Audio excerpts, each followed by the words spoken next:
So hello everyone, welcome back to my channel by भाई मनु सिंह हानिया। तो बच्चा पार्टी आज हम लोग देखने वाले हैं क्लास 10th बिहार बोर्ड के साइंस के बीवीआई सब्जेक्टिव क्वेश्चंस। ठीक है, जो शॉर्ट आंसर टाइप्स क्वेश्चन है। देखिए, तो आप लोग वीडियो को पूरा अंत तक देखिएगा। यदि चैनल पे पहली बार आए तो चैनल को सब्सक्राइब कर दें और बेल आइकन प्रेस कर दें कि वीडियो का सभी नोटिफिकेशन सबसे पहले आपके पास पहुंचे। ठीक है, इससे पिछले जो क्लास था उसमें हम लोगों ने लॉन्ग आंसर टाइप्स क्वेश्चन देखा था। ठीक है, तो एक एक क्वेश्चन को बारीकी से हम लोग को समझना है और अच्छे से अच्छे की एग्जाम जाए। ठीक है, फर्स्ट क्वेश्चन है जो हम लोगों ने लगता है पहले भी देखा था, विद्युत चुंबकीय प्रेरण से क्या समझते हैं। तो इसमें जो आपको उत्तर लिखा गया है कि वह प्रक्रम जिसके द्वारा किसी चालक के क्या चीज परिवर्ती चुंबकीय क्षेत्र के कारण अन्य चालक में विद्युत धारा प्रेरित होती है। ठीक है, विद्युत चुंबकीय प्रेरक कहलाता है वह चीज। ठीक है, चलिए, और सेकंड नंबर क्वेश्चन में आपसे पूछा गया है क्या कि विद्युत चुंबक क्या बोल रहा है। सेकंड नंबर क्वेश्चन में आपसे पूछा गया है विद्युत चुंबक के चुंबकत्व की तीव्रता किन किन बातों पर निर्भर करता है। देखिए, तो इसका जो 2 का जो आंसर होगा, जो क्या होगा उत्तर, देखिए, विद्युत चुंबक की चुंबकता की तीव्रता निम्नलिखित बातों पर निर्भर करता है। फर्स्ट दिया गया है परिनालिका के फेरों की संख्या, मतलब फेरों की संख्या n बढ़ने से चुंबकत्व की तीव्रता b समानुपाती ढंग से बढ़ता है। ठीक है, यहाँ पर आपको बी डायरेक्टली पर्सनल क्या चीज n दिया हुआ। ठीक है, चलिए, अब धारा का मान, तो धारा का मान I बढ़ने पर चुंबकत्व की तीव्रता b समानुपाती क्या चीज बढ़ती है। तो यहाँ पर आपको b समानुपाती I दिया हुआ। ठीक है, चलिए, अब थर्ड में दिया हुआ क्या चीज, थर्ड में दिया हुआ है कोड की प्रकृति पर परिनालिका के अंदर नरम लोहे का व्यवहार करने पर अधिक शक्तिशाली चुंबक बनता है। क्या चीज, कोड की प्रकृति पर परिनाली के अंदर नरम लोहे का व्यवहार करने पर क्या चीज अधिक शक्तिशाली चुंबक बनता है, लेकिन इस्पात के व्यवहार करने पर कम शक्तिशाली चुंबक है जो बनता है। ठीक है, चलिए, तो हम लोगों ने थर्ड तक देखा। अब 4 नंबर जो है आपको ये थर्ड तक देखा। आप फिर जो इसका सेकंड का थर्ड पॉइंट देखे। अब 3 नंबर क्वेश्चन में आपसे पूछा गया फ्लेमिंग के बाम में हस्त नियम के बारे में। ठीक है, क्या चीज पूछा गया, फ्लेमिंग के बाम में हस्त नियम के बारे में। ठीक है, क्या चीज, फ्लेमिंग के बाम हस्त के नियम के बारे में पूछा गया। देखिए, तो फ्लेमिंग के बाम हस्त नियम क्या होता है, तो इसमें आपसे पूछा गया है कि फ्लेमिंग के बाम हस्त नियम। तो इसमें उत्तर लिखा गया है फ्लेमिंग के बाम हस्त नियम अपने बाएं हाथ की तर्जनी, क्या बाएं हाथ की तर्जनी अब मध्यमा व अंगूठे को क्या है परस्पर लंबता फैलाएं। यदि तर्जनी चुंबकीय क्षेत्र की दिशा तथा मध्यमा धारा की दिशा क्या है प्रदर्शित करे तो चालक की गति की दिशा अंगूठे की दिशा से होगी। तो यहाँ पर आपको जो ऊपर है जो अंगूठा है, जो बल, ये आपको क्षेत्र है तर्जनी, ये है आपको मध्य, ये धारा है। ठीक है, बायां हाथ में क्या चीज, लेफ्ट हैंड में ऊपर में आपको ये धारा दिखा रहा है। यहाँ पर जो बनाया गया है इधर है जो आपको क्षेत्र बनाया गया है, ये जो है आपको क्या चीज नीचे जो आपको नीचे वाला जो भाग है जो बल है। ठीक है, चलिए, अब 4 नंबर क्वेश्चन में आपसे पूछा गया है क्या, 4 नंबर क्वेश्चन में आपसे पूछा है दिस धारा के कुछ स्रोतों के नाम लिखे। तो दिस धारा के जो कुछ स्रोत के नाम लिखने के बोल रहा है, तो पहला है बैक्टीरिया और विद्युत मोटर। ठीक है, चलिए, अब 5 नंबर क्वेश्चन में आपसे पूछा गया है क्या विद्युत जनित्र के सिद्धांत क्या है। तो विद्युत जनित्र के सिद्धांत क्या है कि विद्युत जनित्र के यांत्रिक ऊर्जा में, इसका उत्तर लिखा गया है कि विद्युत जनित्र में क्या चीज यांत्रिक ऊर्जा का उपयोग चुंबकीय क्षेत्र में रखें किसी चालक को क्या है घूर्णी गति प्रदान करने में किया जाता है। इस क्या है, इसी कारण विद्युत धारा उत्पन्न होती है। अतः विद्युत जनित्र में क्या चीज यांत्रिक ऊर्जा को विद्युत ऊर्जा में परिवर्तित करता है। ठीक है, यही आपको विद्युत ऊर्जा का सिद्धांत था। ठीक है, विद्युत जनित्र का, सॉरी। चलिए, अब आगे बढ़ रहे हैं। 6 नंबर क्वेश्चन में आपसे पूछा है सौर ऊर्जा की विशेषता लिखें। तो सौर ऊर्जा जो है, सौर ऊर्जा का विशेषता होता है, फर्स्ट लिखा हुआ क्या, यह ऊर्जा प्रदूषण मुक्त होती है। ठीक, और सेकंड है क्या चीज, सौर ऊर्जा नवीकरणीय ऊर्जा है। थर्ड दिया गया सौर ऊर्जा अच्छे है। और 4 में दिया गया पृथ्वी पर मानव, जीव जंतु तथा पौधे और क्या चीज और ऊर्जा से जीवित हैं। ठीक है, अब 5 नंबर क्वेश्चन में आपसे पूछा गया है कि सौर ऊर्जा के उपयोग से सौर कुकर, सौर सेल और सौर पैनल आदि काम क्या है काम करते हैं। ठीक है, ये आपको क्वेश्चन नंबर 6 का था। ठीक है, अब 7 नंबर क्वेश्चन देखते हैं। इसमें आपसे पूछा गया विद्युत ऊर्जा स्रोत के नाम लिखे।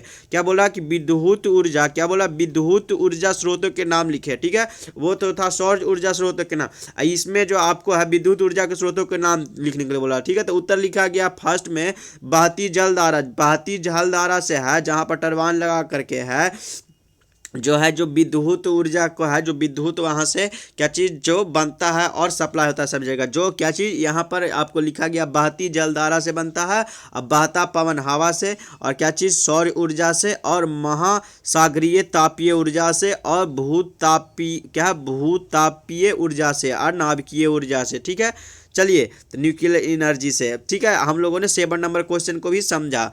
8 नंबर क्वेश्चन में आपसे पूछा गया बायोगैस किसे कहते हैं, क्या चीज़ बायोगैस किसे कहते हैं, बायोमास क्या है। ठीक है, तो बायोगैस किसे कहते हैं, बायोमास क्या है, तो इसका जो उत्तर लिखा गया है बायोगैस क्या है, जो समझिए, तो विविध पादप तथा क्या चीज बाहित मल जब ऑक्सीजन की अनुपस्थिति में अपघटित हो तो बायोगैस बने, इसका है जो प्रचलित जो है नाम गोबर गैस जिसको कहते हैं। ठीक है, बायोमास आपको कहो गया पादप और जंतु के शरीर में जो पदार्थ क्या है वर्तमान रहता है उसे बायोमास कहते हैं। बायोमास भी ईंधन का क्या चीज एक स्रोत है। ठीक है, चलिए आगे बढ़ते चलते हैं, एक एक क्वेश्चन को समझते चलते हैं। एक एक क्वेश्चन को समझना है कि अच्छा से अच्छा बच्चा पार्टी सबका एग्जाम जाए। ठीक है, चलिए, तो 9 नंबर क्वेश्चन में आपसे पूछा गया कार्बन के 4 यौगिकों के नाम लिखें। तो फर्स्ट में आपको दिया गया है एसिटिक एसिड। एसिटिक एसिड का यहाँ पर सूत्र लिखा गया है, क्या लिखा गया है, ये आपको सूत्र लिखा गया है क्या चीज़ की CH3COOH, फिर क्लोरोफ्लोरोकार्बन है तो इसका क्या चीज़ CH2Cl3। ठीक है, एथेनॉल CH3C2OH। ठीक है, ये अब मीथेन का CH4 होता है। ठीक है, चलिए एक एक क्वेश्चन को बारीकी से समझना बच्चा पार्टी। 10 नंबर क्वेश्चन में आपसे पूछा गया है समजातीय श्रेणी किसे कहते हैं, क्या चीज समजातीय श्रेणी किसे कहते हैं, तो इसका उत्तर लिखा गया 10 नंबर क्वेश्चन का, जो देखिए इसमें लिखा गया है, इसका उत्तर लिखा गया बच्चा पार्टी क्या, जो देखिए इसका उत्तर लिखा गया है कार्बन के यौगिकों का एक ऐसा समूह होता है जिसकी क्या चीज संरचनाएं तथा रासायनिक गुण क्या चीज समरूप होती है तथा दो क्रमागत सदस्यों के बीच CH का अंतर क्या चीज होता है और समजातीय श्रेणी वो कहलाते हैं। ठीक है, तो इसका जो सही आंसर है यही आपको है, और इसमें है जो उदाहरण है एल्केन्स का समजातीय श्रेणी CH4 C2H6 और C3H8 आदि है। ठीक है, और इसमें है जिसके क्रमागत सदस्यों के बीच सदा क्या चीज बॉन्ड CH2 का अंतर है। ठीक है, तो यही आपको इसका आंसर था समजातीय का। ठीक है, क्या चीज था, समजातीय श्रेणी किसे कहते हैं। ठीक है, चलिए 11 नंबर क्वेश्चन में आपसे पूछा गया क्या बच्चा पार्टी, 11 नंबर क्वेश्चन को समझिए। 11 नंबर क्वेश्चन में आपसे पूछा गया इथेनॉल के कुछ उपयोगों को लिखे। तब फर्स्ट आपको लिखा गया इथेनॉल के कुछ उपयोगों को, तो फर्स्ट पॉइंट है इसका उपयोग क्या चीज tincture, iodine, cough syrup, tonic आदि औषधि बनाने में किया जाता है। सेकंड पॉइंट है इसका उपयोग पानी में होता है, और थर्ड है क्या चीज शुद्ध एल्कोहल का उपयोग घातक है। ठीक है, चलिए अब 12 नंबर क्वेश्चन में आपसे पूछा गया क्या, 12 नंबर क्वेश्चन में आपसे पूछा गया जैव विकास किसे कहते हैं, क्या चीज जैव विकास हम लोग किसे कहते हैं। ठीक है, तो उसका जो आपको सही आंसर है, जो उत्तर लिखा हुआ है, जो देखिए इसमें लिखा गया है जीव विज्ञान की वह शाखा जिसमें जीवों की उत्पत्ति तथा उसके पूर्वजों का इतिहास तथा समय समय पर उनमें क्या चीज कुछ क्रमिक क्या चीज परिवर्तनों का अध्ययन किया जाता है, उसे हम लोग जैव विकास कहलाता है। वह क्या चीज जैव विकास कहलाता है। ठीक है, 12 नंबर जैव विकास किसे कहते हैं उसको समझना था। ठीक है, चलिए अब 13 नंबर क्वेश्चन हम लोग देखते हैं। 13 नंबर क्वेश्चन में आपसे पूछा गया है, 13 नंबर क्वेश्चन में आपसे क्या पूछा गया, 13 नंबर क्वेश्चन में आपसे पूछा गया मेंडल के मटर के पौधे का प्रयोग से क्या परिणाम निकला।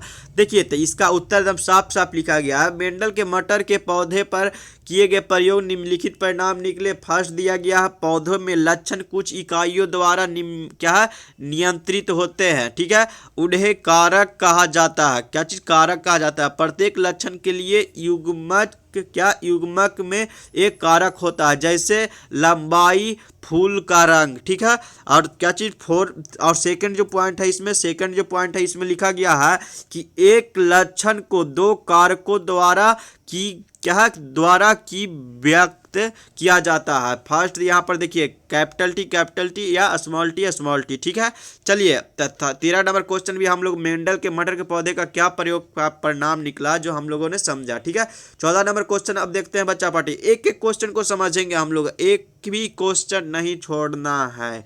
अगर एक भी क्वेश्चन हम लोगों ने छोड़ा तो समझिए कि एग्जाम खराब जाएगा। एक एक क्वेश्चन को समझना है, एक एक क्वेश्चन ऐसा क्वेश्चन लाए हैं जो क्वेश्चन आप 18 तारीख को आपका साइंस का एग्जाम है, आप सेंटर पे जाइएगा, क्वेश्चन पेपर मिलेगा, एक एक क्वेश्चन आपको लड़ जाएगा, एक एक क्वेश्चन लड़ जाएगा, समझिए। ठीक है। 14 नंबर क्वेश्चन आपसे पूछा गया है प्रदूषण से क्या समझते हैं। तो बच्चा बड़ी प्रदूषण से हम लोग क्या समझते हैं, आप लोग प्रदूषण के बारे में कितना कुछ लिख सकते हैं। ठीक है, चलिए तो आप लोग को भी सभी चीज पता है। इसका उत्तर देखिए लिखा गया है यहाँ पर कि पर्यावरण में अवांछनीय पदार्थों का मिलना प्रदूषण कहलाता है। यह वायु, जल तथा मिट्टी सबको प्रदूषित कर सकता है। और ये जो आप प्रदूषण है इसमें होता है आपको इंग्लिश में जिसको हम लोग कहते हैं sound pollution, soil pollution, noise pollution और यही सब है। इसमें जो जिसमें मृदा जिसको कहते हैं प्रदूषण होता है उसमें जो पॉल्यूशन, ठीक है। चल तो यही सब है बच्चा बॉडी, ठीक है। अब 14 नंबर क्वेश्चन हम लोगों ने देखा।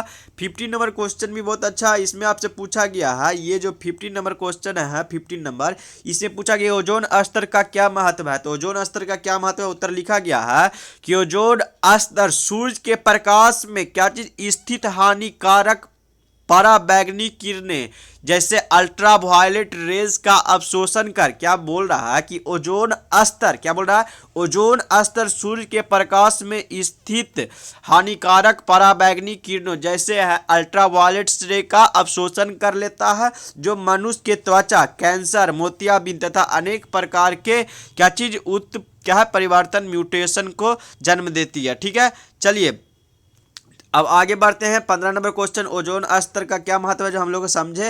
अब आगे बढ़ते हैं, देखते हैं 16 नंबर क्वेश्चन में आपसे पूछा गया ग्रीन हाउस प्रभाव, जो ग्रीन हाउस इफेक्ट जिसको इंग्लिश में कहते हैं, ग्रीन हाउस प्रभाव से हमारे ऊपर क्या असर पड़ेगा जो आपको बतलाना है। तो उत्तर लिखा गया है साफ साफ यहाँ बच्चा पार्टी, उत्तर लिखा गया है कि फर्स्ट में पॉइंट में है कि अत्यधिक ग्रीन हाउस प्रभाव होने से पृथ्वी की सतह तथा उसके वायुमंडल का ताप बहुत अधिक बढ़ जाएगा।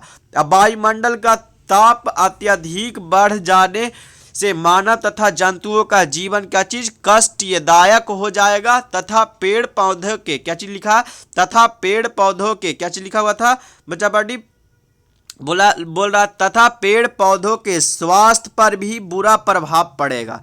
और इसमें आपको सेकंड पॉइंट क्या लिखा हुआ, सेकंड पॉइंट लिखा हुआ है, फर्स्ट पॉइंट तो हम लोगों ने देखा, सेकंड पॉइंट आपको लिखा हुआ है कि वायुमंडल का ताप अत्यधिक बढ़ने पर क्या है पर्वतों की बर्फ शीघ्रता पिघल जाएगी, जिससे नदियों में बाढ़ आ सकती है तथा जान माल की हानि हो सकती है। ठीक है, चलिए अब ये जो सेकंड नंबर देखे। अब थर्ड नंबर जो है इसमें थर्ड नंबर कि कार्बन डाइऑक्साइड के अणु क्या है अवरक्त विकिरणों का शोषण कर सकते हैं। ठीक है, अब वायुमंडल में CO2 की परत अवरक्त क्या चीज मिश्रण का अवशोषण कर लेती है तथा उन्हें पृथ्वी के पर्यावरण से नहीं जाने देती। ठीक है, फलस्वरूप वायुमंडल का ताप बढ़ जाता है। तो यही आपको था उसमें। ठीक है, चलिए क्या चीज ग्रीन हाउस इफेक्ट के बारे में पूछा था 16 नंबर क्वेश्चन, उसको हम लोगों ने समझा। 17 नंबर क्वेश्चन में आपसे पूछा गया है कि पर्यावरण को बचाने के लिए, क्या बोल रहा है कि पर्यावरण को बचाने का मुख्य उपाय क्या है, जो पर्यावरण को बचाने का मुख्य उपाय क्या है।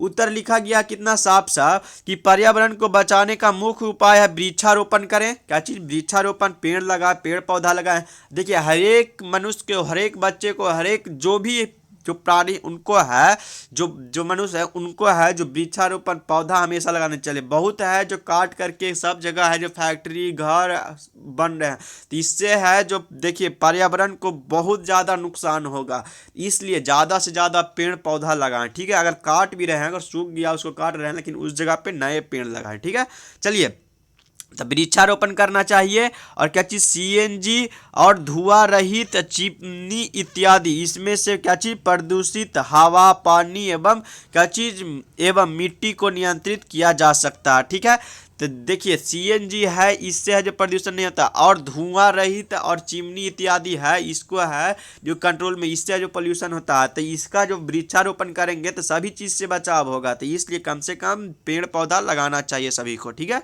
चलिए 18 नंबर क्वेश्चन हम लोगों ने देखा। 18 नंबर क्वेश्चन में हम 17 नंबर क्वेश्चन देखा, 18 नंबर क्वेश्चन देखते हैं। ठीक है, 18 नंबर क्वेश्चन में आपसे पूछा गया गंगा का प्रदूषण का क्या गंगा का प्रदूषण पर टिप्पणी लिखें। ठीक है, तो देखिए कितना अच्छा लिखा गया है इसमें कि गंगा हिमालय में स्थित अपने उद्गम गंगोत्री से बंगाल की खाड़ी में गंगा सागर तथा 2500 किलोमीटर तक की यात्रा करती है। क्या चीज यहाँ पर लिखा गया है साफ साफ कि गंगा हिमालय में स्थित अपने क्या चीज उद्गम गंगोत्री से बंगाल की खाड़ी में गंगा सागर तक क्या चीज 2500 किलोमीटर तक की यात्रा करती है। इसके किनारे स्थित नगरों ने इसमें क्या चीज उत्सर्जित कचरा एवं मल प्रवाहित कर इसे एक नाले में परिवर्तित कर दिया।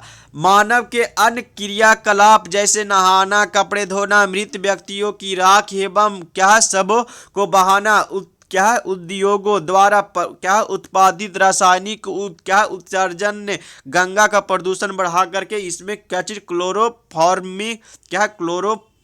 कोलीफॉर्म जीवाणु क्या उपस्थिति द्वारा जल को दूषित कर रहा। जल में इन सब के विषैले प्रभाव के कारण जल में क्या चीज मछलियां मरने लगी है। तो गंगा प्रदूषण जो पोल्यूशन हो रहा मतलब जो प्रदूषित हो रहा है उसको आज रोकथाम करने के लिए इसमें कभी भी कूड़ा करकट नहाना धोना नहीं चाहिए और कचरा नहीं डालना चाहिए। ठीक है, तो इस चीज़ का हमेशा ध्यान रखना चाहिए। बहुत सारे हॉस्पिटल्स हैं और उसके भी कचरे जाते हैं, चाहे जो भी जो फैक्ट्री हैं उसके भी है जो बहुत सारे कचरे जाते हैं। तो इस चीज़ का ध्यान रखना चाहिए हमेशा। ठीक है, चलिए अब आगे बढ़ते हुए देख टोटल 18 क्वेश्चन ही था बच्चा पार्टी, आज के लिए इतना ही। ठीक है, टोटल 18 क्वेश्चन था। तो ये 18 क्वेश्चन जो एक एक क्वेश्चन जो मैंने समझाया इसको फिर से एक बार मैं दिखा देता हूँ सभी क्वेश्चन को। एक एक क्वेश्चन को आप लोग अच्छा से है जो पढ़ लीजिएगा और जो मैं समझाया उसको एक अच्छे तरह से इसको सुन लीजिएगा। एक एक क्वेश्चन बच्चा पार्टी आपको है जो लड़ जाएगा, हम 100% लिख के दे देते हैं। ठीक है, एक एक क्वेश्चन आपको लड़ जाएगा, जैसा तैसा क्वेश्चन नहीं है कि मॉडल पेपर उठाए रटाए। ठीक है बच्चा पार्टी, इसको पढ़ लीजिएगा, उस टाइप से काम नहीं। एक एक क्वेश्चन को आपको समझाया जाएगा, एक एक क्वेश्चन ऐसा दिया जाएगा कि लगभग क्वेश्चन आपको है जो एग्जाम में आने के चांसेस ज़्यादा रहेंगे, वही क्वेश्चन को आपको समझाया जाएगा। ठीक है बच्चा पार्टी, तो इसका है जो पूरा ध्यान रखिएगा। ठीक है, तो मिलते हैं नेक्स्ट लेक्चर में। बाय, सी यू सून बच्चा पार्टी। ठीक है, पूरा मन लगा के पढ़ाई करते रहें। ठीक है, मिलते हैं नेक्स्ट लेक्चर में। ठीक है, बाय, सी यू सून बच्चा पार्टी। ठीक है, बाय।